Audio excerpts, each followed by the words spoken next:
Hello, hello, hello, and welcome back to my podcast, What's Cooking. This week we have my good friend, DJ and producer, Louis Millne. Woo! How are you? You good? Yeah, I'm good. How are you though? Yeah, no, good. Thank you for having me on. Feels like I haven't seen you for a while as well. I actually think it's probably been years. Yeah, no, it's been too long. Definitely been too long. Maybe, was it like at a festival maybe last year?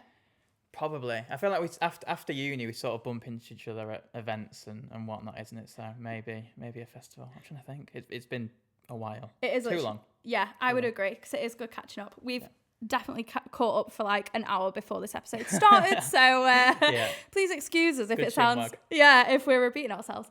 For those that don't know, Louis and I have been friends since we were 20? I was 21, maybe you were 20. Yeah, I went uni maybe like second yearish. I'm trying to think. Yeah, so I did music management at uni, and I was also working for like a festival company. And Louis reached out to me to be like, "Hey, like, do you want to collab on something?" Long story short, we hosted our own event. We did. Yeah. The one and only BVLM, which Those who know, know. Those who know. BV, Sunset, Bexford, and LM, Louis Millne, obviously. Creative. Very creative. Well, I mean, to be honest, has a bit of a ring to it. I think at the time, and I still think it's better than throwing out some like adjective word for the sake of it, like something events. I just think actually it had a bit more personality to it, didn't it? Yeah, Yorkshire events. Yorkshire events, yeah. Big up Yorkshire. So yeah, that's kind of how we met. Just to mention, sold the event out, didn't we? We did, one and only. We sold it out. Yeah. It was a cool little gaff that as well, and I think got to like have our mates on and stuff, and that's what it was all about, wasn't it? It was just like giving ourselves an opportunity to play. Yeah. I think like we might come into it, but for like young up and coming DJs, like throwing your events is a really good way to build your own crew and like have an opportunity to DJ. So it did what it needed to do. Yeah, definitely. And I feel like back in day, it was a lot easier to just chuck on an event. Oh no, it was. We probably spent maybe like 250, 300 quid or something off the top of my head. Like it wasn't a lot. Honestly, if that, because we didn't even have to do a venue hire. Can you remember they just gave it me for free? Venue was for free. I think videographer was happy to do 100 quid. I don't think we took much. I think we had Emma and Sam, who at the time 150 quid whatever, were happy to do it. Marketing budget, we didn't do it. Like Dan was happy to do it just because he could bring all his mates. It was his first ever set and stuff like. So yeah, that was a lot cheaper, and there was no like headliner. So we were the headliners, weren't we? We were the headliners, so it was like easier to do it. There was no big forking out cost. But again, I think like if you're a young DJ, like it's a good way, and like the content was great for like at the time. Like the content was great, so I think it's if you can throw some sort of event yourself, then it's a good way in. Yeah. Bit of background there for you. Yeah. Just in case. I like to do that on the podcast. I like to say how we know each other. So yeah. Well, we're just going to get straight into it, to be honest. I think where it would be nice to start is producing. Yep. So my first question to you is, when did you start making music and what were those early days like for you? So it was the first year of uni, which would have been 2018. I hadn't DJ'd myself, but I'd started getting involved in that world through just like, clubbing, and I'd done some seasons and stuff before I was a DJ. And sort of the Christmas of that first year when I got myself some decks, and then going back to that, this is where my years might be wrong, but the February is when we went into lockdown. February, March times when we went into lockdown. So 3 months into like my big DJ career, of trying to like DJ at uni and stuff, like straight away everyone was stuck at home. And there was there's two lads, Ben Walsh and Kinnaman, who I will shout out both of them, who had said to me very early on, like, if you want to take this seriously, like production's the thing. And, they were doing lessons to sort of, I guess, supplement their lack of DJing due to COVID as well. So did some online lessons with Kinnaman and Ben Walsh in sort of that March to maybe June, July time. And just from there, that's sort of where it went on. I think the only sort of lucky element of that is I'd gone from being at uni and obviously having a job on the side and stuff to straight away being sat at home like we all were in COVID, which just gave me like 8 hours a day just to learn production. So I feel like my progression at the beginning was probably quicker than maybe if I was to start today or if I'd started like 10 years ago or whatever. because I had so much time. Yeah. So I had a year of flat out production and some lessons on the side because I had a little bit of like my student loan left over because there was nothing to spend it on. And yeah, just very quickly got into it and stuck at it, and it's not really looked back since. Yeah. So you did lessons. When you weren't doing lessons, were you just kind of like trial and testing, or were you watching tutorials? What was it like? Yeah, so Syntho might have been a thing at the time, but it definitely wouldn't have been as big, and I wasn't aware of it. So for me, around that time, it was YouTube videos. So online lessons were a thing, but YouTube videos were like amazing. You could sort of. There was a guy. I can't remember his second name. It was Julian something. Earl. Yeah, and he used to do videos of like any genre. Does it? Yeah, he still does. Of like any genre, or like even like track breakdowns are quite common now, but they weren't really 5-10 years ago. Weren't really a big thing. But he'd like say like, right, today I'm making a track in the style of Solid Grooves, and in 10 minutes he'd like lay it out, and like you go, okay, like it can be done. Like it's not crazy difficult. So videos like that really helped. And I definitely sort of, like copied them. So I'd be like, right, he's put a kick down, let me go to Splice and grab a kick. He's put a clap down, let me do that. Some hats, and just work back and forth. He's got a bass line, and just like literally step by step follow what these guys were doing. And like there was probably no like originality to the music at the time, but it was definitely teaching me how to sort of like what processes to take, what steps maybe not every producer, but what steps you would take, what order you'd lay stuff down in. And that just once you get to a point where they're able to, and I think the first few months is like learning your way around the software, over killing plugins by like trying to use loads and like realizing 2 years later that maybe you don't need to do that, you just need to learn 3. But everyone does everyone does it. So yeah, YouTube, going through those videos, trying to do my own thing, lessons. And then I was in a really good group actually, because again of COVID, like everyone was, I say everyone, but my sort of peers were all doing it from uni. And there's a good group of us. I mean, people like Tommy Phillips, Kai Rodriguez, Mason Talbot, like we all used to have like this big like group chat, and like we'd go back and forth, and learning off those guys as well at the time. It was just a really helpful environment to be in, and everyone was quite new and giving each other tips and tricks. And yeah, I hope things like that are still going on. I hope that's the way that young producers speak to each other and sort of help each other, 'cause it was really helpful. But I guess that's where like maybe Syntho comes in now. I don't really have much involvement in it, but platforms like that I guess have changed the game a little bit. Yeah, I think there's probably more groups like that, like what you said, like back in the day. But I will say, like I'm in this all female one. Nice. That was set up by, is it Alexandria? Alexandra from Birmingham. She's like with Kurt. Oh yeah. She set up one, and like that's really good. People will put their tracks in and people download it and they give feedback. So there's definitely some out there. But I'm not sure if they'll be as like as buddy as what yours was. Yeah, it's literally like 10 lads like, let's all make music and that. Yeah, and look where you are. Doing all right. Yeah. So with production then, where do you start when you're making a track? If I have like no idea of like what I'm doing, I'm just like let me get my head down, let me see what I can come up with. Simple drum groove first, but I've got to a point where like a lot of my elements are already like in my project. So like I've got like 5 kicks that I sort of vary on, depending on like the style of track, like my claps, my hats, even some sort of like perk elements now. There are ones that I use in quite a lot of tracks, so I can make a simple drum loop quite easily. Then bass lines are probably like the second key thing, and once that is down, then I tend to go for more like musicality or like vocal elements rather than like leaving them till last. I also think like once I've got like a good bass line or a good drum groove, if I'm feeling like, so like recently I put out a thing on Instagram saying like I wanted to work with some like original singers and stuff. Seen that, So had like a handful of singers message me who I wanted to like work with, and having like something a bit more simple and stripped back, I guess allows the singer to sort of put their print on it, and then taking it back from them with a vocal. Okay, I can build a synth line around their vocal, or I might need to change the bass line here and here. So it really depends on like if I'm going for like an original vocal or trying something new. If I'm purely just like, okay, let me go and make a track that's ready for the clubs that I can play this weekend, drums, bass line, vocal, synth and then back into automation and effects. It's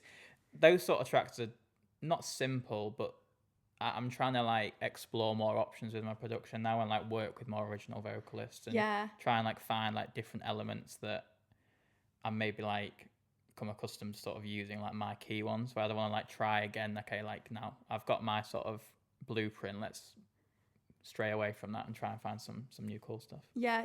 Do you find working with like vocalists like enjoyable in a way? Do you know what I mean? It's different, but like, do you enjoy it more than just going on Splice? Yeah, no, 100% compared to going on Splice. I you know, I've used it. Everyone will use it, and I think it's got to a point where like everybody wants to be a DJ and producer now. So Splice is like heavily used, and like the vocals especially I hear over and over again. So from like an individuality standpoint, I really try and avoid Splice, especially for vocals.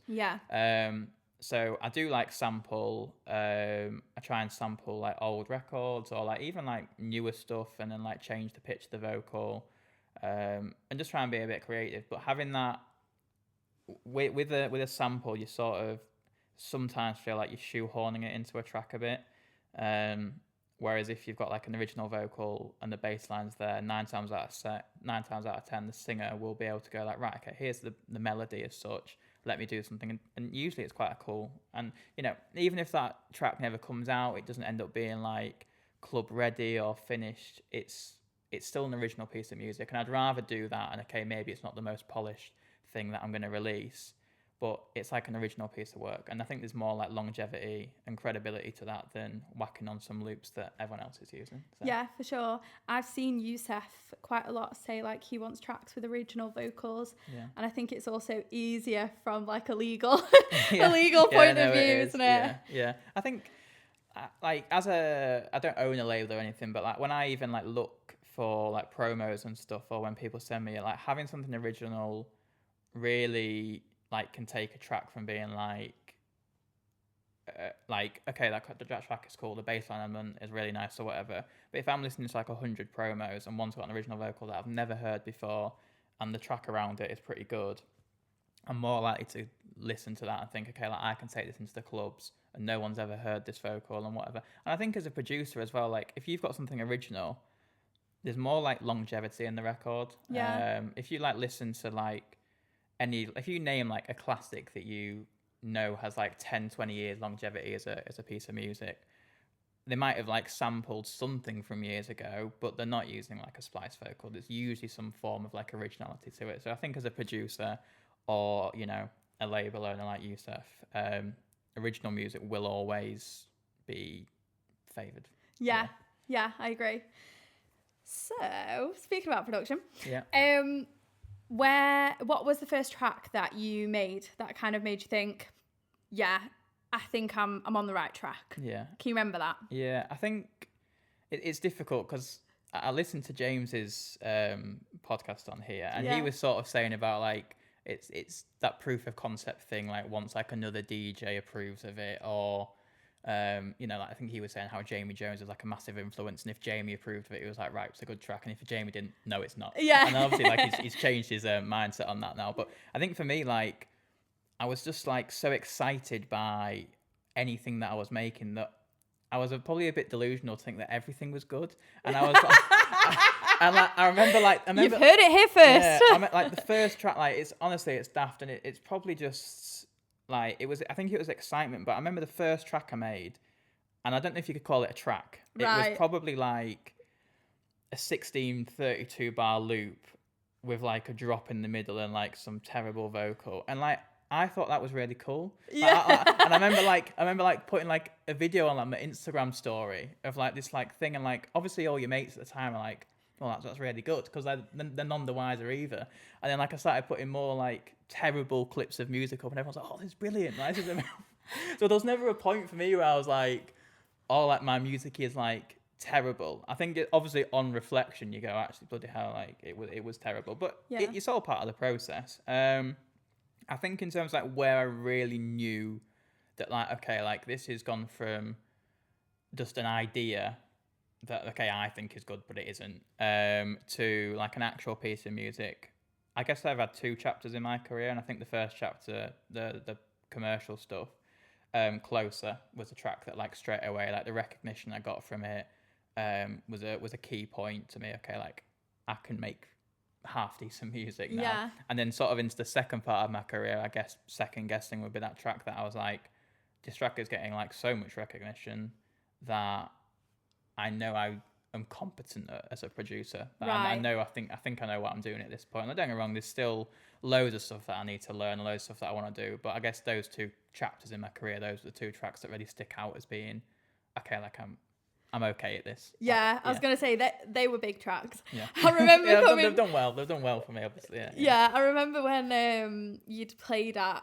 Cream a few years ago, and I'd just like randomly met these 2 lads. I think one of them had like won a competition and I was showing them round or something. Yeah. And I was like, oh, so like, where are you going to go next? You know, like once you've done this, that and the other. They're like, we're going to go see Lewis Millne. And I was like, sorry?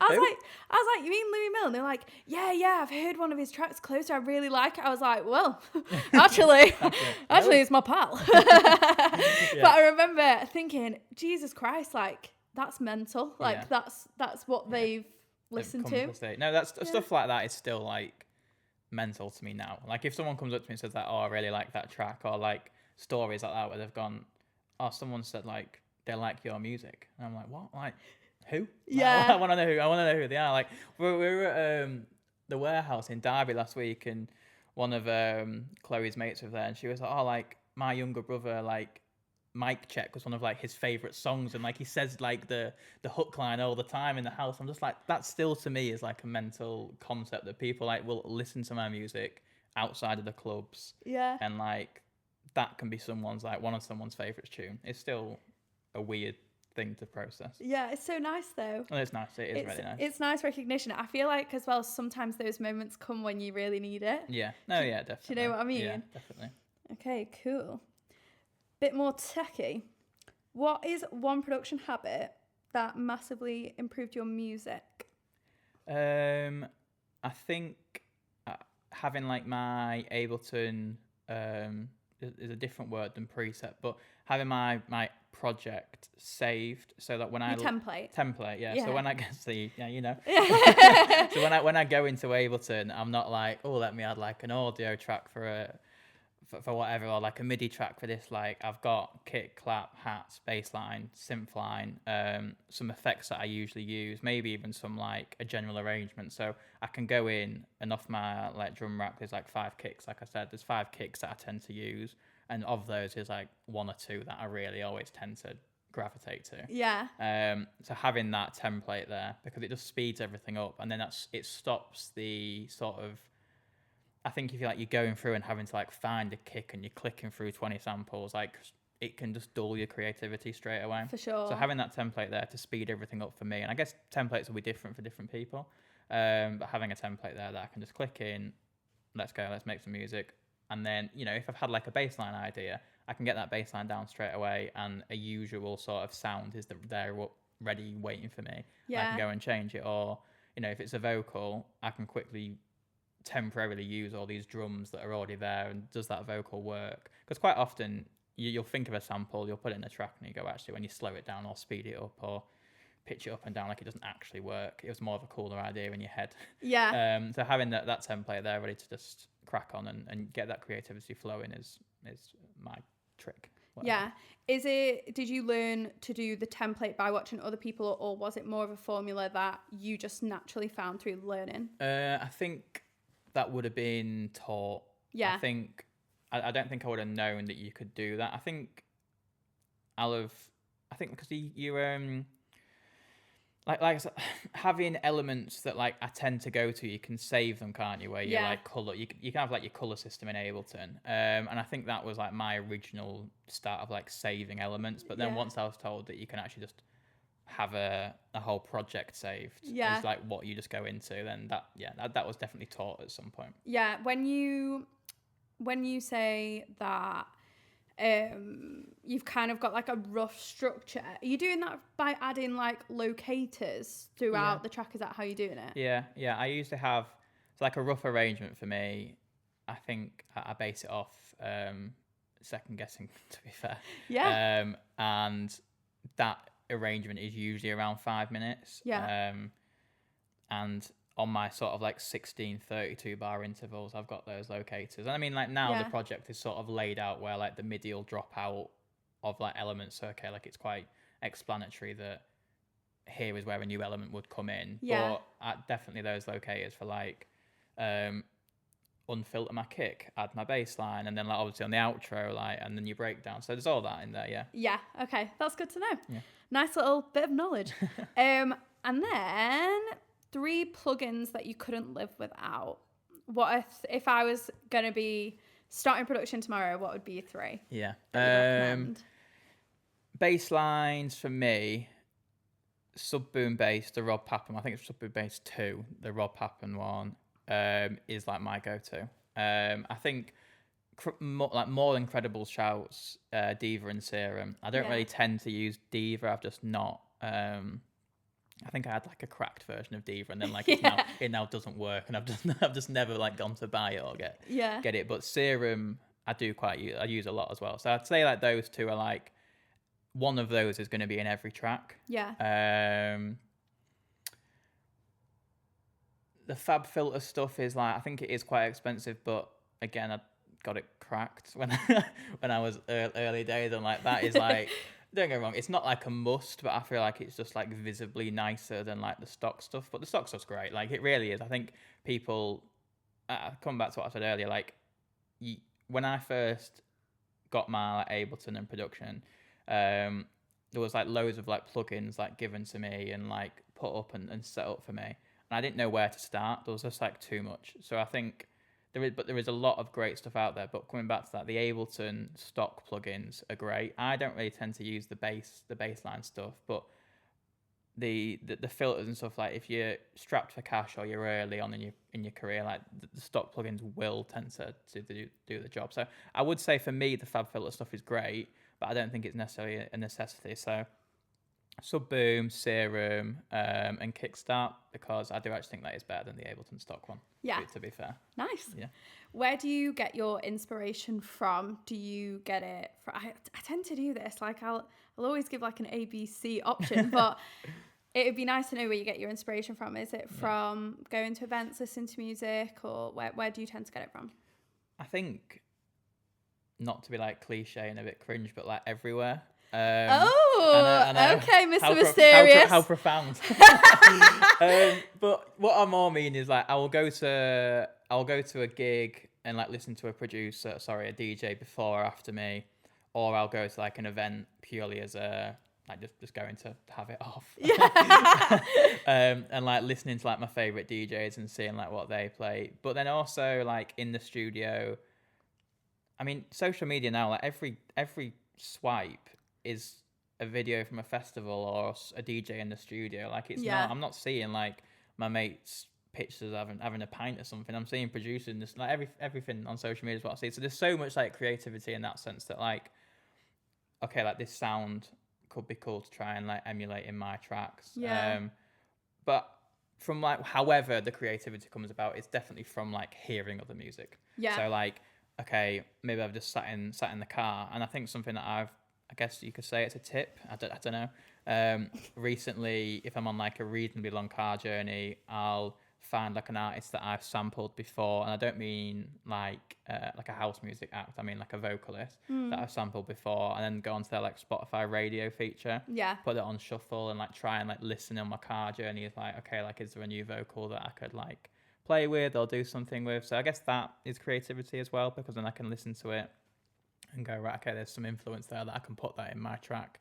And then maybe I've heard like a Joseph Capriati at Fabric play like this track that I want to try and do something similar to, because I really like the low end, and then I've liked this vocal and try and put them together. So creativity comes from everywhere. Yeah. You know what I mean? But it's more listening to music and just trying to find these different ideas that might work. Yeah. I have like an edits playlist where I'm like, okay, these are songs that I would like to like pick and choose from edits. But then I also have like a notes page where I have specific numbers of like, at this point I like the strings, at this point I like the piano, or like this part, there's a tune, and it's oh god, what are they called? Simply Red. Have you heard of Simply Red? I don't think so. Oh my god, Louis. Uncultured, no joking. Is it like house music, or is it not no, the other way? It's like your mum and dad would know who they were. Okay, yeah. And there's a tune called Sunrise, I think, and there's this like sound at the start, and it's like wait, I'm gonna have to play it because me describing it is just not it's not doing it for me. But this is sampled like all the time, and it's so good. I do have like, because I was saying I have the Spotify radio thing, I do have a Spotify playlist that's like remix or sample ideas, and there's like 200 tracks on there that, like, if I'm lacking creativity, I'll click in and go, right, what of that can I deal with today? Because usually as well, if I start to make music, I'll either go in and be like, I'm just going to make and see what I can come up with, or I have like a song in mind where I'm like, I mean, there's this... Please don't steal this, anyone that's listening. But there's this Tony Braxton tune, and it's called Man Enough. And it's like, oh my God, it is such a fucking bop. Ready to sample it. Yeah, honestly. Oh, well, do you know what? If you want to sample it, you can add me as a collaborator. No. That's yours. That's your idea. This is the sound.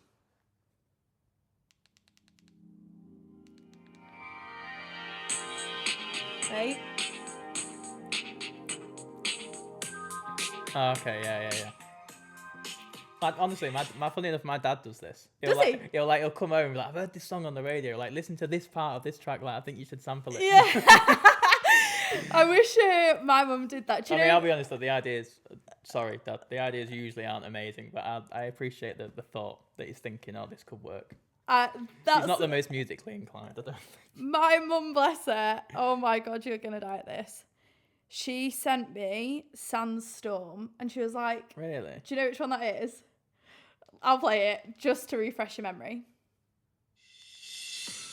Okay, no, exactly, no. Yeah. Yeah.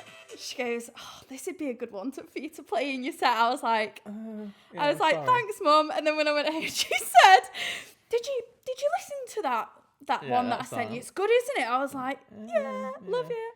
It's like when I'm at work and like some of the older lads are like, oh, like something will come on the radio, like, I don't know, maybe something like that. And like, oh, is this the sort of stuff that you play in your sets, Louis? And I'm like, not quite. Yeah, like trying to explain to someone like what you play. I guess it's electronic music, but yeah, it's different, isn't it? Yeah, I'm definitely like in a period now where I'm like, I'm in an R and about like what I'm playing. I very much used to be like tribal, tech house, tiki taka, Tom and vibe, and now I'm like drifting into the more housey space, which I don't mind, but I'm just trying to figure it out. With that being said, it would be nice to talk about how you made that transition from being, let's say, commercial to being, as I referred to him earlier, off camera, Mr. Underground. Mr. Underground, yeah. Like, what kind of started that for you? Like, what was the thought process?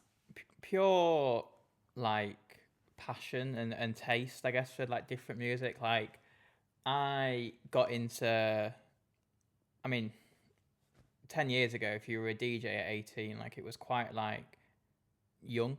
Like, I think, like, over the years, like, of development as a DJ, like, you get better as you get older. Of course you do. Like, you understand music more. But so when I was like DJing at 18, like, it was like I was quite young, whereas now I think everyone's doing it, you know. There's kids on TikTok who are like 14 making like tracks that are better than mine, and I'm just like, fair play. They've all got perfect pitch. The whole game has changed completely. But like when I was like started doing it, I had no mates until I like built like a community around me of people who were DJing. So like DJing for me just sort of happened, and my musical taste is what I DJ'd. So when I was like 16, 17, like my first sort of real exposure to house music was in sort of 2016, 2017 time, was MK and Sonny Fodera and tracks like Legends. Unconditional and 17. Like they were like I don't think people might say it's deep house. It's more just like house music to me. It's classic. It's classic house music now. Like it's proper like feel good piano. I said piano house, and like that's what got me into it. So when I started making music, like my first track was like a piano house track because, and I'd like learn very roughly, like not well, but I'd like learn the basics of how to play piano and stuff. So that's like for me, like where that side of my career started. It just started from, this is what I know, this is what I love, let's give it a go. And then I sort of like, as I learned DJing and learned the scene as a whole and learned production and had like mates who were like cooler, playing like cooler music, and like over time, like my likes and my interest just changed. And I was finding myself in sets like playing sort of closer to what I was playing now, like minimal, glitchy, deep tech. Like Wheats used to feature in my sets like 5 times in an hour. Like his music like is incredible. But then like I'd release like a track like Closer a week later, and I feel like as an artist, like I was okay at that point doing that because I was just having fun. I was still at the stage of just doing what I wanted and having fun. But as I've got older and one, my music taste is refined, but also as an artist project as a whole, like I've wanted to take that step into making it more seriously. I think it was 2023 or 4-ish, I sort of made that decision that, right, I want to follow what I want to do. Like I don't want to follow necessarily what's been more successful for me, because that scene, like it undeniably like was more quite successful for me at the time. I think a lot of people at the time thought like, well, I know for a fact that managers and A&Rs and stuff were like, why on earth why is he pivoting at this point in his career? But for me, it was like sort of leaving uni as well and wanting to really just, if I was going to do this and pursue this, I wanted to make sure I was passionate about the music that I was playing and producing, which sort of felt like a step back. Well, it was a step back in terms of like, I'd gone not back to stage 1 with production, but I'd definitely taken a few steps back because I'd like, again, nowhere near like mastered it, but like I'd understood the music that I was making and I was progressing with that. And then taking a step back to be like, oh, actually, I want to make something deeper and darker, felt like starting again. But it just purely came from love of that style of music and sort of just growing up, music taste refining and wanting to do it. If I'm going to be successful in this industry, wanting to do it with the style that I want to take forward and not just like doing it because that was what was working for me. Yeah, and how did you do it? At the start, it was sort of a drawing a line. I had a release either the start of 2023 or 2024, but I remember it was a January release, and I just said like, this is it. Like this is like my last. It was on Sony's label. It was the end of a 4-track deal, and I sort of just said to myself like, this is it. I've got some really good music in my opinion sat on my laptop that'll just probably never get released, with like some like really really cool vocalists, and it was just there ready to go. And I just said like, no, like, I'm drawing a line here, like from this point onwards I'm gonna make, I was already making the sort of minimal stuff, but like this is like my last release. And I said that, and I think I had a release lined up a few months after. It was the track with Alex Kulros, actually, the Familiar one, which went on Solar. And I think once that was sort of came into play, that track was there, I was like, oh, actually, like I can make tech house as a whole. It was like, draw a line, that's me finished that chapter, and I'm just going to fully, because I was already DJing as well. I was never DJing like the housey stuff like the year prior to that. Like I'd already stopped. Like my style was minimal tech. It was just the releases that hadn't aligned. Yeah. So yeah, drew a line. So this is it. And then from there, 2024 onwards, I've just released tech house as a whole. And I think like that transition was difficult. Yeah. I had like a manager in the previous scene, and it just sort of made sense that, okay, it didn't really make sense anymore because it was a completely different project as a whole, and it felt like it made sense to restart it. I think I'd struggled transitioning because people would still come up to me and say, oh, I really like Closer.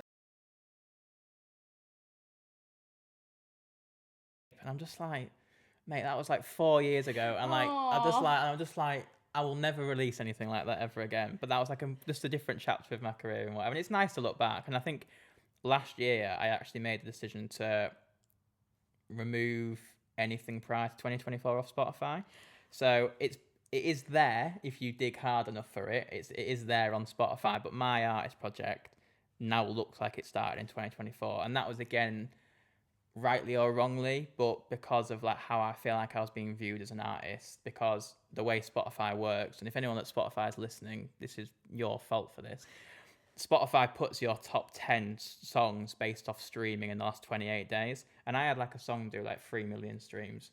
So that song was stuck there forever. So when people go onto my platform, like that's all they were seeing. And I feel like I was getting booked for some like quite cool gigs and like playing my minimal sound. And then people would go to my platform and like see that they're like, oh, I was actually more like housey. And I don't feel it really gave like a clear alignment. Like I'm really clear on where I want to go as an artist. And I don't think my social media DSP presence showed that. So then this year, late last year, whenever it was, made that decision to really remove just all that music. So now if you go and look at Louis Millne, you'll see 2024 onwards, which probably makes people think I'm actually not that been that long in this game, which is again good or bad, I don't know. But I like now, like my artist project from a visual point of view is where like I want it to be.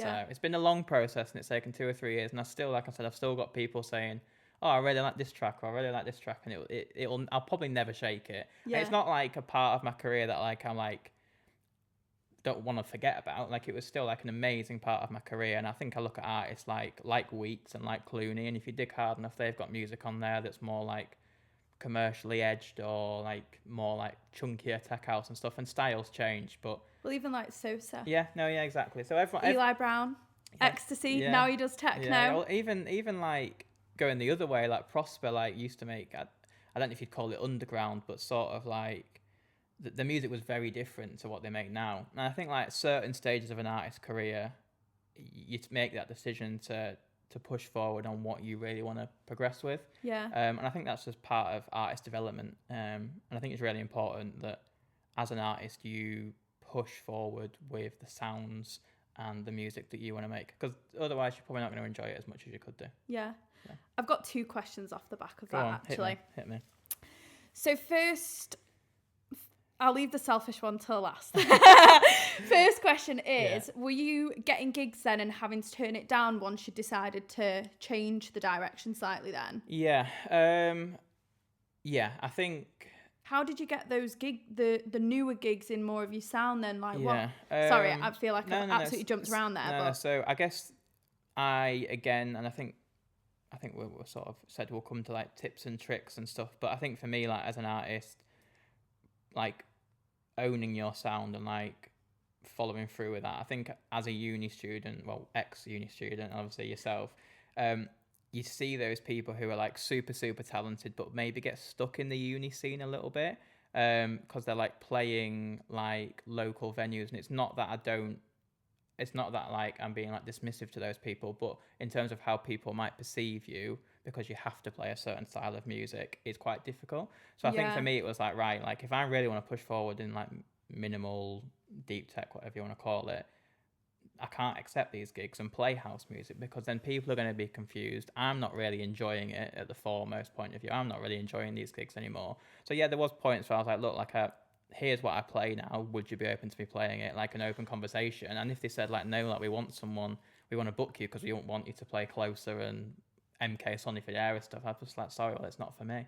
So there was a point where I had to say no to gigs, but there's still times now where I say no to gigs, but for different reasons. I think that's another thing, accepting gigs for the right reasons and making sure they're suited to you is not just taking gigs for money or for the look and stuff. Taking gigs that align. And then what was your second question on that? You came to... That they were perfect answers. Okay. That's exactly what I wanted to understand. The second question to that was the more selfish question. So for those of you that don't know, when I first started like understanding music and production, I would go into a studio with an engineer. That's how I started. And then when my studio closed down, the record label actually closed, I stopped going. I didn't make the effort to make music on my own anymore. But over the past like year or so, I've had the opportunity to be part of an academy and As part of that, I want to sack off all the old music that is on my Spotify because as much as I really enjoyed making it at the time, from 2022 or 2023, there is nothing to show for anything that I've done, all the silent work that I've done in the background. So from a selfish perspective and for other people that might feel as though they're in a similar position, how did you get those tracks removed? So I've only figured out how to do it from Spotify.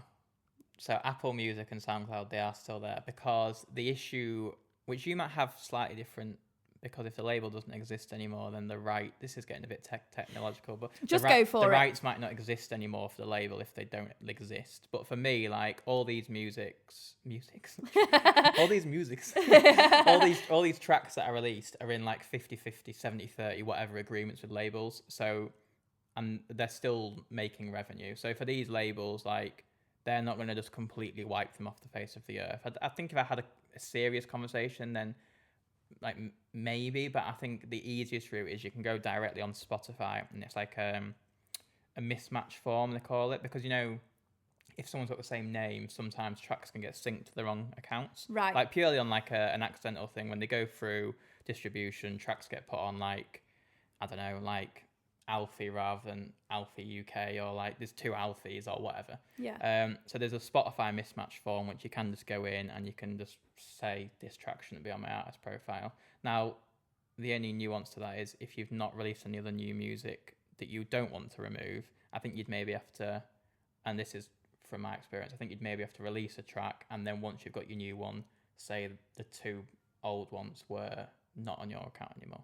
That makes sense. They say they're the wrong ones. Unless you wanted to completely start again, and you could start a new artist project under the same name, but then when you go to your distributor to release your first track, you say, I haven't got an artist project. That's an old one. I don't want to have anything. And there's no reason why two artists can't have the same name, because they can. It happens all the time. Spotify, SoundCloud and iTunes haven't tackled that issue because they don't have the same thing. So if people want to go and listen to my other chapter of music, it's on SoundCloud. It's still there if you really want to dig hard enough. But again, that comes back to then, like, have you signed it to labels or self-released it? 'Cause if you've self-released it, you can remove it. If it's signed to labels that don't exist anymore, I imagine you might be able to you may remove it. But if you're signed to labels who do exist and who are still earning money, they're not going to want to completely remove it. But there was things like, in that sort of transition period, we like changed some artwork to make them like cooler, because at first I was like, there's some like, even just, and like names of tracks that were like, I don't really like I was like, as like a middle ground, I'll change the name or I'll change the artwork, because then it feels slightly more aligned. And eventually I got to the point I was like, actually none of it aligns. But you can do things like that as well. You can change names of tracks, you can change artworks, you can actually weirdly change audio, which doesn't really seem to make sense to me, because why would you? I think if you've maybe submitted a wrong master, then maybe you could change it. But in theory, you could go and change a track with name, title, name, artwork, song, like actual audio. You could change all of it. Yeah. And it still just exists there with the same streams, which is a bit of a nuance that probably most people don't really need to do. But yeah, there are opportunities there to remove music off platforms if you don't want it there anymore. And I think it's the right thing, because it's your art at the end of the day. Yeah. It's you've made it, so if you don't fuck with it anymore, then get rid of it. Yeah. That's perfect. Yeah. Do you know what? I've really learned something there. Good. Well, I have nothing else. Yeah, right. Okay, that's it. No. No, that's really good. Thanks for sharing that. So with your music then, how have you found getting it into the hands of other artists? What's your process been like? They are the routes that everybody knows. Well, some people might be new. No, fair enough. That's me being naive. Yeah, exactly. Please share. Trackstack is a very popular one. I think there are some people who are on it, some people aren't. It's not like a complete directory of every DJ in the world ever, but it's how I send my music to Hot Tracks, Hot Creations, a lot of other guys like Mahoney, Wheats, Jamie Jones himself outside of the label, Joshua. But yeah, you can go on. There's loads of people on there. Yeah. I'm on there. There you go, twos. I'm on there if people want to send me music, obviously, as well. I actually have recently sort of not completely like moved away from Trackstack, but SoundCloud DMs of something that I think a lot of producers are doing recently. It's quite an easy actually interface to click through, and people send me them on Trackstack, SoundCloud, and you can send like the links direct, so it's not like a separate audio. You can send like a playlist director message, so they're not clicking on like another link to go through. So for ease, so SoundCloud DMs and TrackStack for like general, you maybe don't have a connection with them yet, but what I would tell every producer and every DJ, and I think a lot of people know this, but it's the whole networking side of it that's a whole other side of the industry that people don't see, unless you're involved.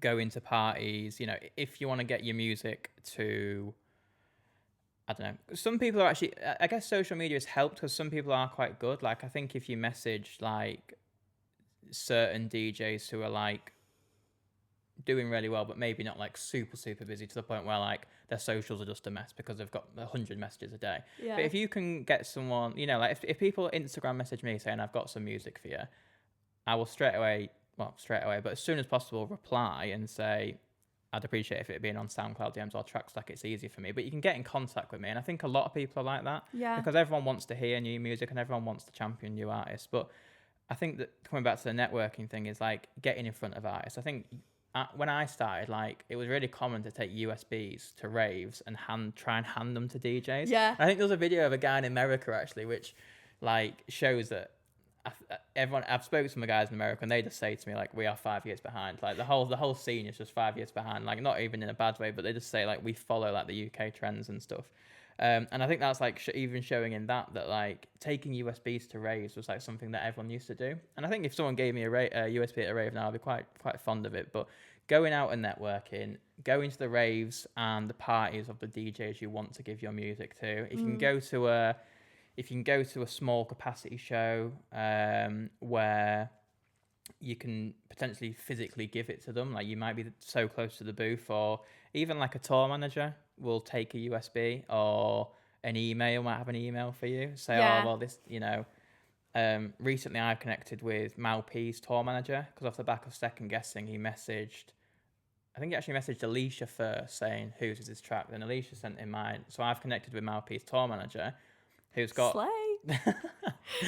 who's got 2,000 followers on Instagram. He's not like some big DJ like Malpe, who's, I don't know, he's probably got millions on it, but who is much harder to get in contact with. So trying like different routes, trying tour managers, trying like when you're at the rave, like who's in the booth with them, can you ask them if they can take an email or something? But then building relationships naturally.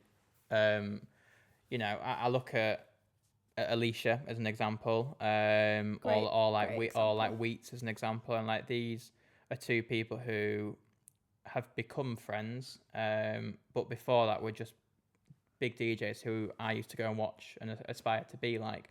But over the years of like going to raves and building relationships with them, I can now text them my music. Now I appreciate everyone's not going to be able to do that. Yeah, thanks for that advice, Lee.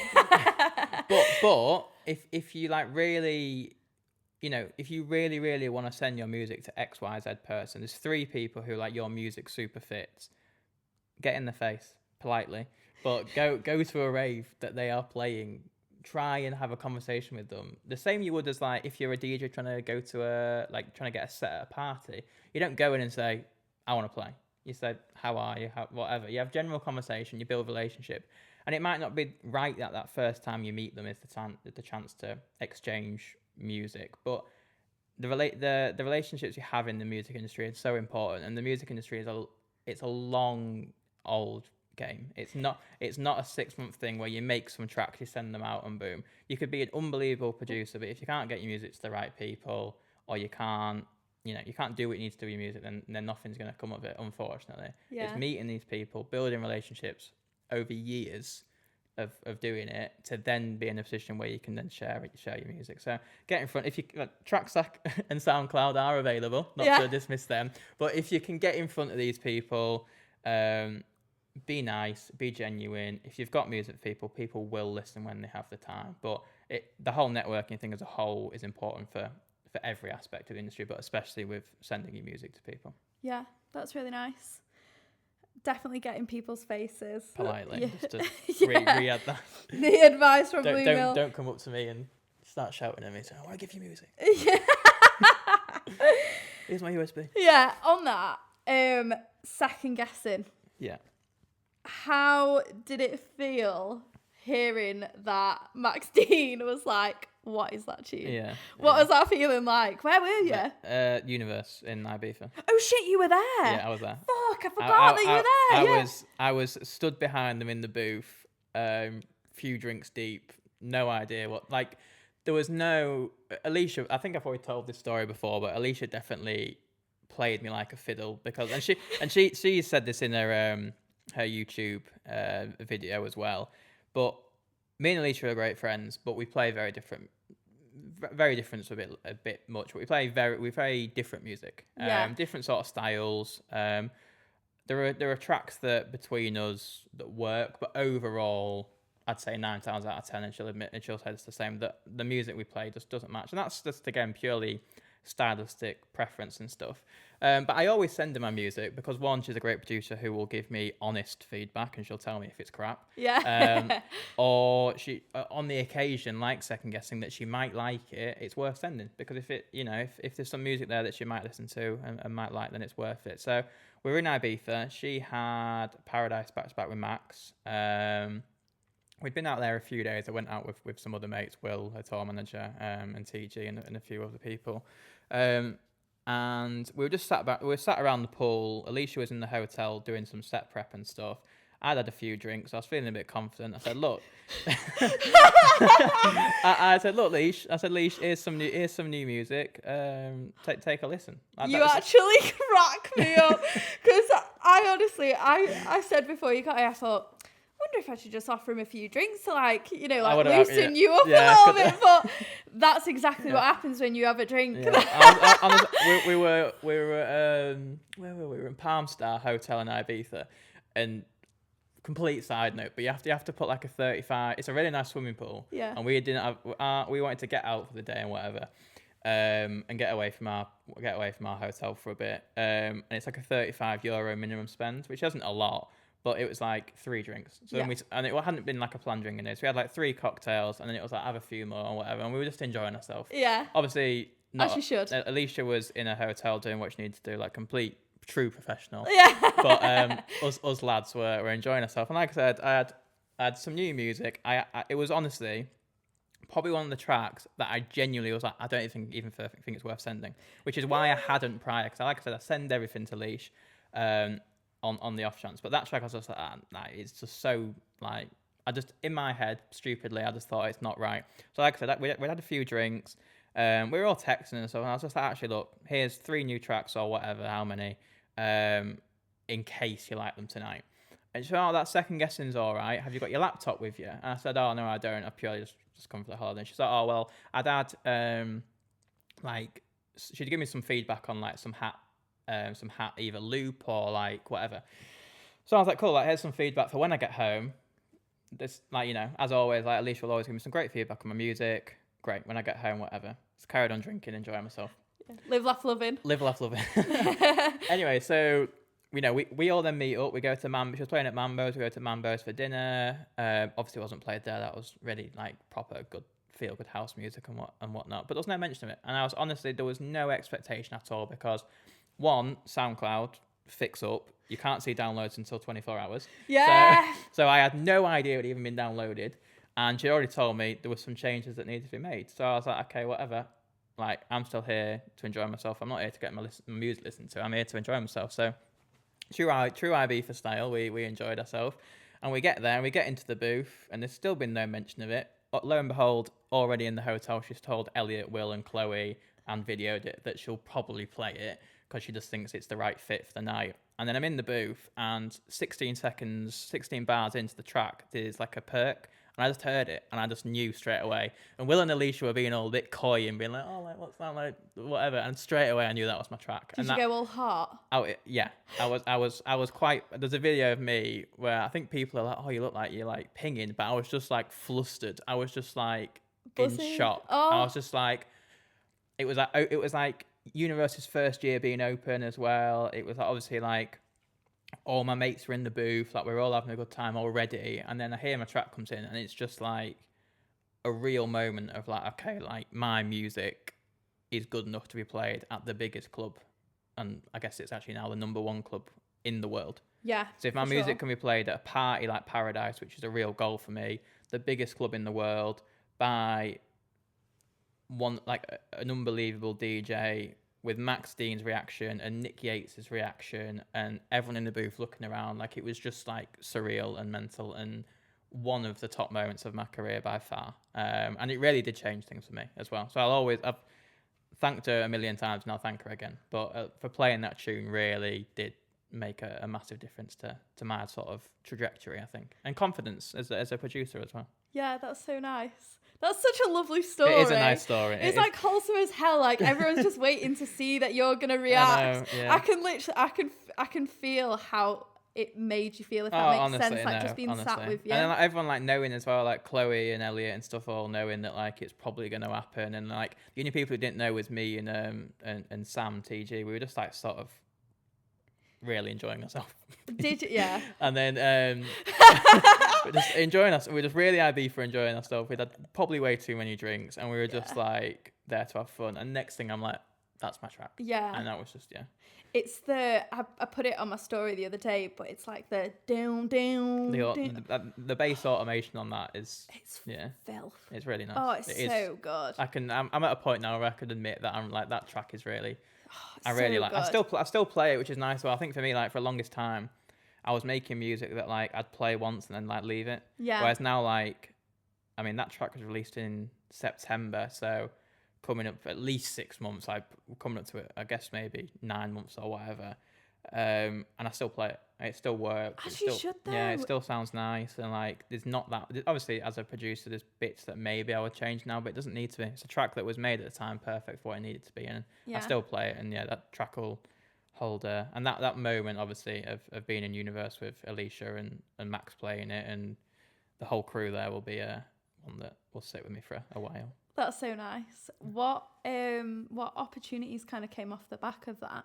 I think sort of we'd had that conversation earlier about changing into sort of that different chapter of my career. Yeah. And I'd had like releases. I'd been releasing, again, minimal tech house, whatever you want to call it, for a year or so. But that was the first track that like really connected with like a more mass audience. Like, I think like overnight, like I put a video up and it did like 200,000 views, which then gave me like 1,000 followers, which gave me like labels reaching out and DJs reaching out. And coming back to how do I get my music to DJs, like within a week of that, like Max had reached out asking for it, Obscure had reached out, Jamback had reached out, MK had reached out.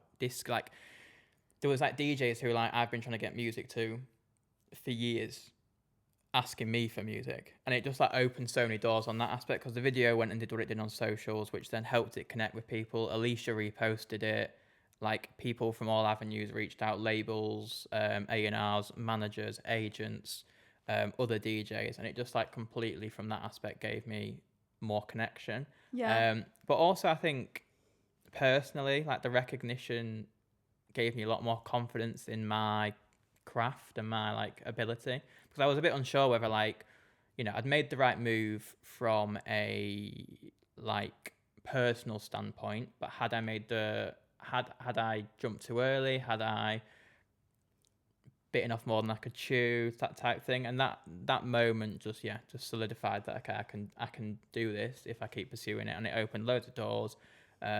Gigs have come from it, labels have come from it. There was obviously labels who wanted that tune, who it didn't land with in the end, but have then asked for more music since. So it's just in terms of my career, it's just helped get the ball moving a bit more and a bit quicker. So that's so good. Yeah, I love that. Such a good story. Definitely gonna clip it. Clip that one up. Yeah. See you on TikTok. Yeah. Get Alicia to repost. So talking about like opportunities coming your way, you've obviously within the last few months got an agent. Mm-hmm. What has that journey kind of been like for you? Because obviously everyone is so different. There's people that are still being independent themselves. Yeah. There's people that have gone from agent to agent to agent. Yeah, everyone's story is different. So what's that kind of been like for you, and what advice would you give to someone? Yeah, so Nicole, who is my agent, is my first official agent. I've had managers in the past who've sort of handled bookings, but Nicole is like my out and out first agent. Does she also take on a bit of a managerial role, would you say, or is she just more of a booking? Not really. So Kumak, who is the agency she works for, have like a whole team, and they have like managers on like sort of like a subsidiary company that work alongside each other. So, but Nicole herself is an out and out agent. Now, well, from my experience, I think what you should do, we have conversations about strategy. So I guess from that aspect, you'd maybe say, but that's all within her agency like remit of like of strategy. It's like, okay, like is there certain parties you want to play? Because if there's certain parties you want to play, we shouldn't be playing for other parties, or we need to maybe do this, or you could maybe help align your music with these parties. So that sort of stuff, sort of like tips and tricks that maybe would help. But no, she more falls under handling bookings, getting my name out there, which is doing really, really well, and helping with bookings. And it's more, it takes it off my like a bit of weight off my shoulders to like deal with promoters, because as we started this podcast, we've been promoters. I've worked for record labels, I've worked for events before, and I appreciate it's a hard game, and it's a really hard game. And when money gets involved, which it does because it's a job, I find it difficult to discuss money. And also, like as a career point, like if I want to make this career, like there has to be some sort of fair but progression to my fee over time. And like I don't have a clue how to do any of that. Like I if someone offers me X amount of money, come and DJ here, I'd do it. But as a career point of view, that's where the agency and their expertise come in, because they know as an artist maybe where I should be, like fee wise, and also purely like getting my name out there, like talking to promoters, people who I can't reach because I've not built connections with. It's just another person on your team who's doing double what you can do. One, it's Nicole's full-time job as well. She's going out there, putting my name out. Gigs come of it. She handles all the financial side, which I obviously don't particularly want to get involved in. Yeah. Logistics, like when I've got a gig, there's a logistics team who send me a list of like contact numbers for the event. Here's your hotel. Here's your travel time should you wish to like follow suit. Here's the set times. It's just all there. So on a Saturday morning, if I wanted to, I'm quite an organised guy. Yeah. But on a Saturday morning, if I wanted to, I could wake up. I've got a PDF of what I need to do, where I need to be, and that's that. So it just takes so much weight off my shoulders in that sense, and it's nice because, you know, as a DJ and the producer, like I like to practice DJing. I'll record like, you know, mixes and stuff, and then there's the whole production side, which is an ever lasting game of like put as many hours in as you want.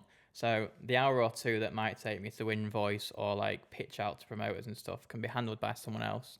It makes my life a lot easier, and she does a great job, so I can't have any complaints. That's so good. I think something that you've probably had to deal with, I mean, I'm completely putting words in your mouth here, but something that I've definitely had to deal with like week in, week out, is even just like getting a fair enough fee. Yeah. On top of that, you might want a videographer there. So like making that feasible. I mean, I've had to make calls recently where I've said, look, like I'm actually not being paid as much as I'm going to pay you. So just on that basis alone, and I don't know how the event's going to be because I might be warming up or whatever, I'm going to have to cancel, or like I'll book you for something else. Do you know what I mean? There's other things like, even if I'm playing an hour away and I want to have a drink, I might have to ask to book for a hotel. Even asking for a hotel is awkward. Yeah. Doing that on your own. 100%. So it's so good that you've got someone that's able to just do those comms, and it's almost second nature to them, and it's not awkward for you, and it almost doesn't reflect on you in a way, if that makes sense. I think like, look, I think there's a lot of artists who put the full artist image on, and I think that's fair enough because everyone does their own thing. But because I don't have a manager and stuff, and I know where I want my project to be, I'm very involved in my own project. But like, look, I want to be full-time. Well, I'm sure we'll come on to this. It's the question we've discussed. Like, I'd love to be full-time as a DJ, but at the minute, like, if I get to a gig and I get XYZ fee, but maybe we've not got a hotel in the deal because we've done an all-in deal, but I've decided I want to have a drink. So quite often now I won't drink to save a bit of money. That's still a thing that people probably don't see. But then like a videographer could easily cost you 250 quid. And the rest. If not more, yeah. So very quickly a lot of your fee can be wiped away, and that's that's a choice. That's not a begrudging the events, because completely from the event side, the event has got to figure out how they can make money, and it's a really difficult position for everyone, I think, to sort of. I think we're in a difficult patch where everything's so expensive, and with that, DJ fees are rising, but that's because the event side might not see, but that's because a DJ wants a videographer who's now more expensive, wants a hotel, wants travel, which is, I mean, how costly is fuel at the minute? It's mental. Yeah. But then again, like the event need to make money, so then it's like finding this common ground. And like I'll say to Nicole, like if an event comes back, and this is again more her territory, but ticket prices is a massive thing, because if they're selling 100 tickets at £5, they're making 500 quid. Well, like, how are they going to pay 10 DJs to fill a night, get a videographer? They're going to be losing money. So at that point, it's like, how can I, as a DJ and with my agent, like make it work? But if it's a 2,000 cap venue at £25 a ticket, then arguably your fee has a bit more room, because the event's making more money, and it's just making sure that everybody eats and everybody benefits from it. But again, that's why it all gets put onto Nicole, and that's her job, and that's why it's something that I don't want to be involved in, because for me, I do this because I want to DJ, I want to make music, I would love to make it full time, but I just want to make sure I'm playing as much as possible. So if that means like I'd probably say, oh, I'll play for I'm not going to name a fee, but I'll play for this. But then it's like, well, actually, is that beneficial to like everybody? Probably not. So that's, again, hand it all over to Nicole. Nicole does what she needs to do, and amazing at what she does, and the whole team at Kumac. And yeah, this makes my life a lot easier and benefits me. You briefly touched on, working 9 to 5 and wanting to be in full-time music. The dream for everyone. The dream. I mean, I'm still working 9 to 5 doing bloody influencer marketing. How superficial and pretentious is that? But I kind of just wanted to just chat to you about it, really. Like, what is it like balancing full-time? I remember you going into insurance. I don't actually know if you're still in it. Yeah, no, still in insurance, cracking on. Tell me about it. What do you want to know? Yeah. Just like what it's been like balancing. Yeah. I think there's sort of two sides of it. I think if you are, I think when you start something, people say, well, if you want to do it, you've got to go all in. And I think there's a lot of that I appreciate. If you want to do something, you have to go all in. But I think what sometimes that can be confused with is like running a bit thin and like doing too much. And I think a lot of producers and DJs want the dream of going full time. And the benefit of going full time is you've got 5 days a week to make music. And coming back to that COVID sort of story from earlier, the amount of time you will have to progress is brilliant. Like, don't get me wrong, it's brilliant. But most people, unless they've got some sort of funding or, they are gigging a lot, don't have that opportunity. And I think a lot of time I have seen it where people maybe take the leap too early. And, I don't begrudge them, good on them for taking that decision, because I think it's really, it's a brave decision to leave any sort of security to chase a dream. But I just don't think I'm at a point where I have that security. And, like that, some people may say, well, you don't want it bad enough, but it doesn't mean that. But I don't gig 2 times a weekend every week at like a really amazing fee where like I don't have to worry of like, okay, well, where am I paying the bills this month? So there's that. It's purely, I think a lot of it is a money decision. And I think a lot of people are afraid to speak about that, because there's this thing about wanting this image of like, well, you're full time, so you must be amazing. And then people who I guess are looking from afar will go, well, if they're full time, they must be good. And yes, to a point, like if you were full time, you're clearly doing something well. But I think it's a point of not making that jump too early. Benefits of that to me, money isn't a problem in terms of like when I've got a gig, if it's a good gig that deserves a videographer because it's like going to be really, really good from a content point of view, I'm not thinking like, well, that strips half my fee away and then I can't eat for the week. Yeah. I know that sounds really like, it's not dramatic, but I think people sort of don't see that side of things where like if you spend 350 quid on a videographer quite easily, and you know if you're full time you're probably paying tax at 20% on your thing, you might have travel, management fees, agent fees, like a £1,000 fee can dwindle quite quickly if you're really going at it from a content point of view. So yeah, I just think for me it's a decision financially, give myself a bit of security. And I think, you know, if I got to the point where my DJing was paying good enough for me to go full time, it doesn't even mean like what my job is now, but just good enough where I could like,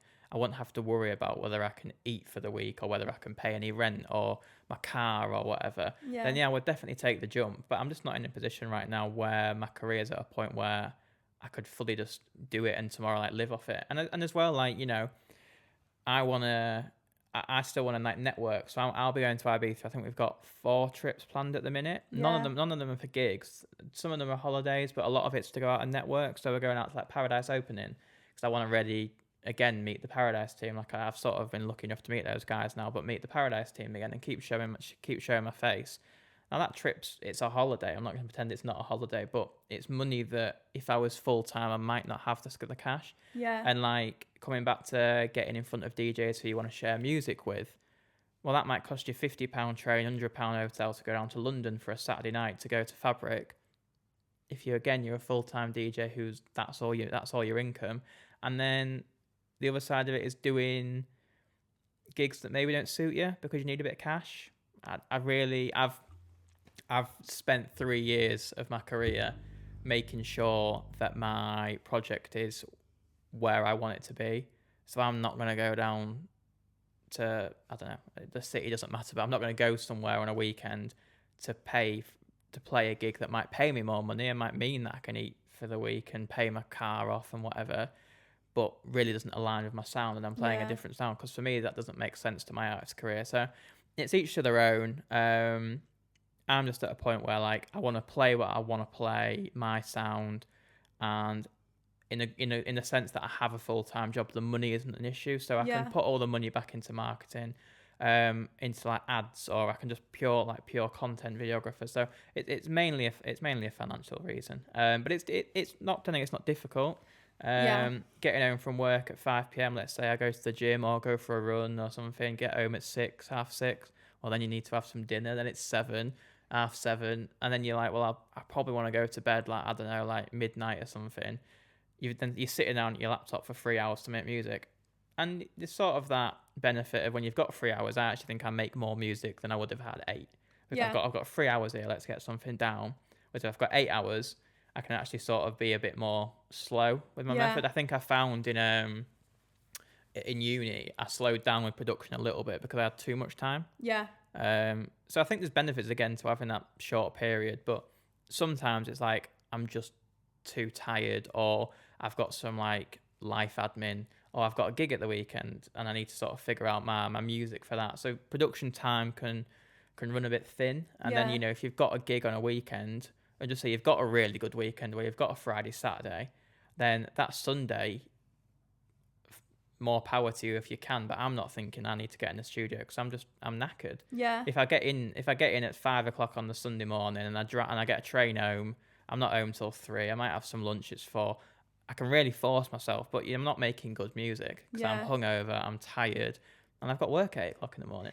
So that's the hard part for me, is that balance of like, it's the weekends where you gig, but you know, nothing good doesn't come without a bit of hard work. But that doesn't mean quit your job when you've got one gig in a month. It's a bit of both. It's a bit of balance. You've definitely answered all the questions that I had on my list there in the one question. Question. Yeah, that was blabbed on again. No, that's honestly perfect.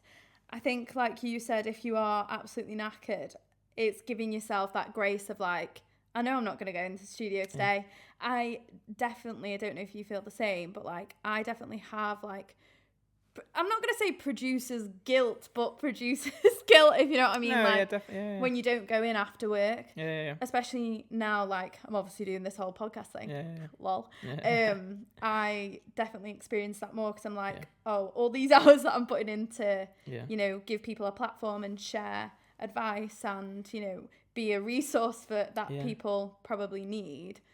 Or I could be putting that into production, but it's part of the story, I guess. You know, the podcast is another creative outlet, and it's all creativity, and it's also like, I'm sure there's benefits to it in like the DJ world, you know, in terms of like building connections. So I think it's all like you know, production is great.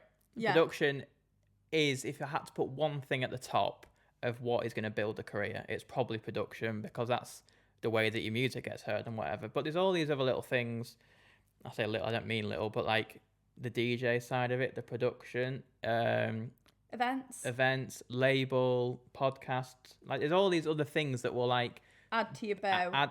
And build you as an artist and a creative, which will all benefit you in the long run. So it's that producer guilt where you feel like you should be doing something, but whether it's listening to your body because you just shattered, or whether you've got something else that needs to come first, whether something in real life needs to take the forefront that week, and then that's the case. But you know, rest and recovery as like an athlete is super important. You know, if you're a runner, you're not running as much as you can run. You go and do what you need to do and what your body is capable of, and then you rest and recover. And I know it's not quite as sort of definitive with a producer, but you know, it can take a mental toll if you're knackered from the night before, you've had a gig, you didn't get in till 5, you've then sat down for 2 hours and it's not coming out. Some people would say, well, force it and see what happens, but I just think if your body and your mind is saying no, then how are you going to make good music and be creative? So I think it's listening to yourself and sort of understanding that you can't do everything all at once, but just do as much as you can. That's good advice. Okay, we're going to speak about social media, which kind of ties nicely into what you've just said, like building brands, doing those little things to add to your bow. What is something that you've kind of learned doing your social media to build your brand? I guess that you have to do it. Do you enjoy it? I don't think I hate it as much as other people do, but I don't necessarily enjoy it. I think when I was younger, I say younger as if I'm like really old, I'm 25. But like when I was like, you know, fresh faced at uni, I actually wanted to do marketing in another life. But so that side of it doesn't like bother me. So getting home from a gig, getting my content and posting it, I actually find that process quite enjoyable, because there's a bit of like reflection. Here are some tunes that I played, I quite like that, I get to share that with more people. It's the part of social media that I don't enjoy, is feeling like I need to do it to be successful. But I don't mind posting the stuff that I feel like is worth posting. And I think there's like a really tricky balance that everyone is balancing, of how many posts should I do, like, and I try and deviate away and just go for more like quality, but then I'm like, well, yeah, but then no one's hearing this music that I've just made, so is it worth posting a TikTok? And it's that balance that I don't enjoy, because that's a really sort of, again, everyone's got it, that mental toll of like, should I be posting more? Oh wait, but does that mean I don't look as cool as an artist because I'm posting bedroom videos? Or, you know, I've got these posts from the weekend, I'll do one post. Well, I've got 10 reels there, do I post it as 10 reels? And there's all that, and you can get yourself in a big cycle. So I just try, you know, if I get some content, post a reel, post a carousel, and then try and leave it. And then TikTok, I'm trying to be a bit more, you know, post some studio videos here and there, because they can make a world of difference. You know, I've seen producers overnight blow up, and you know, it's a free chance at the lottery, isn't it? You know, most 9 times out of 10 your video might get 300 views and 10 likes. You know, one time it might get 100. One time, like second guessing, it might go and get 200k views, and that changes things. So it's worth doing. But I really understand that, like, as a career, it's not like why I DJ, but it's just it's marketing, and marketing's always been a thing, whether people like to say it or not. It's just modern marketing. It's just how the industry is. I think there's like, this is a real topic that I could talk about for hours, and I think like, you know, it's that proof of concept thing and that visual thing, you know, you see where with influencers and stuff like, well, how many followers have you got and all this, but like I think like events sometimes might look at that, but it doesn't lead to like ticket sales. But yeah, I think it's a difficult thing, social media, because I think where it can be used wrongly is, you know, seeing people who've got like loads of followers, well, they must be like good or they must sell tickets, and I think that is a struggle for like the event side of things. And also like producers posting music and it going like crazy viral, and then like from an artist point of view, like it could be your first track and you go crazy viral and you get offered loads of money and you blah blah blah, but then like after that, like as an artist, you've not had any development and you've not had any guidance, so you don't know where you're going. Someone in my position, I feel like if something was to go viral, I feel like I'm at a position where I'd hopefully be able to like navigate it. But again, it's like, well, what video can I post that's going to go viral in reality? Like you don't know that. It's a bit of potluck. I don't know what TikTok algorithm's saying, but TikTok is a minefield though. I think it's that balance of showing up a little bit. If you've got gigs that you can get some videos out, post them, because why not? You've got the content, why not post it? And I think unless you're a massive artist, you are relying a bit on luck of the algorithm, I suppose. And you know, we don't understand that. I mean, maybe some people do, but I don't. I don't understand that. So I think from a social media point of view, don't love it, don't hate it, give it a go, post what you can, because without it, you are going to struggle. But there is the side of you, the point of view where, you know, you can grow without you posting stuff, in the sense that if other people are posting videos of you on TikTok. But then again, that's not in your control. And I think like as DJs and stuff, like we should try and push. You can't worry about what's not in your control. So you should. So what is in your control, you should try and push as much as you can. So that's good advice. So on a similar thread to people blowing up overnight, producers using TikTok to their advantage, are there any DJs up and coming, or even just DJs that are not up and coming, anyone that like you're really loving at the minute? I think there's two guys who I think deserve more credit. Like these are probably in a category where I'd say they're doing really well. Like I think they're both full time, coming back onto that bit, but Goosey and Joey London, I think, are like both producers who have super like genuinely unique sounds, and are going against the grain a little bit and are being successful, but I think deserve to be like even more successful.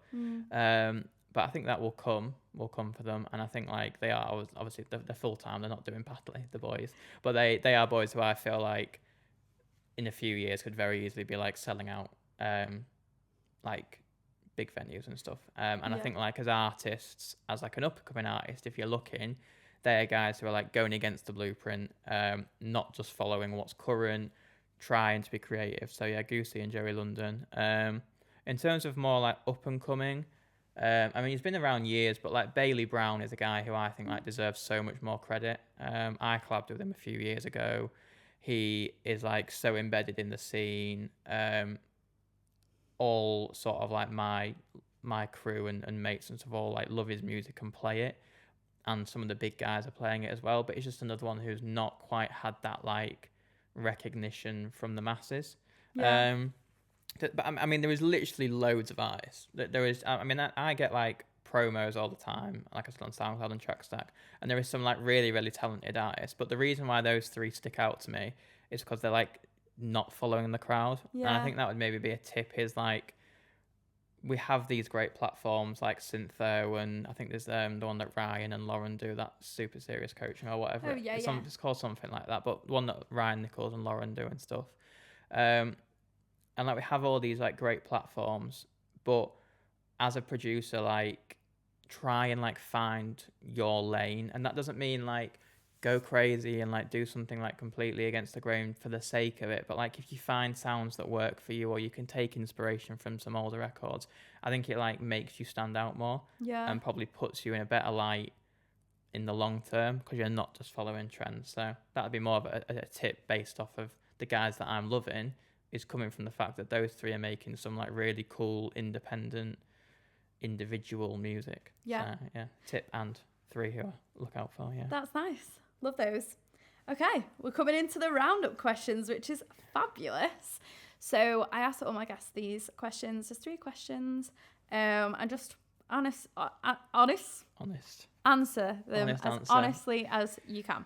So, what is one hard truth about the dance music industry that someone might not know? I think maybe I think people learn this, but maybe when you're like more beginning that like, unfortunately, good music probably doesn't cut it anymore, and I think that's really, really sad. And I hate to say it because like I don't wish that was the way it is, but building your artist project, brand, whatever you want to call it, but building your like profile by like the networking and like maybe getting involved with some events and whatever you can do to build your project, it is as important as production. Well, maybe not as important, but like production alone unfortunately doesn't seem to carry anymore, because there is some like unbelievable producers. There's like some guys that I've been lucky enough to like meet from the scene in Romania, and genuinely there's some of the best music I've ever heard, and they've got like 100 followers. And they're just like, there are guys who are a bit older and they just can't be bothered, and they're happy just making music, and if it reaches people, great, and it doesn't. And they've succumbed to that fact that unfortunately, because of the way they want to do it, they're probably not going to be able to gig or like have a career, and that's fine. That's some people's choice.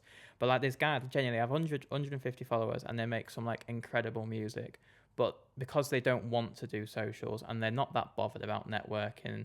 One of them admitted to me he's a bit older and he's got a kid and he's got a wife, and he's just like, I just like making music. But I think it shows that the music alone, unfortunately, really, really unfortunately, but it won't do everything for you. Yeah, so it's not go enough. Out. It's not enough, unfortunately. So go out and show your face.